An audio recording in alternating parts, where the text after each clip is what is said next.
Ensure both power and water are turned off before starting repairs.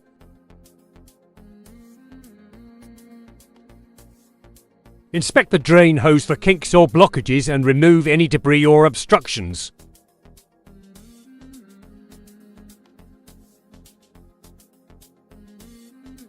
Reconnect the drain hose securely.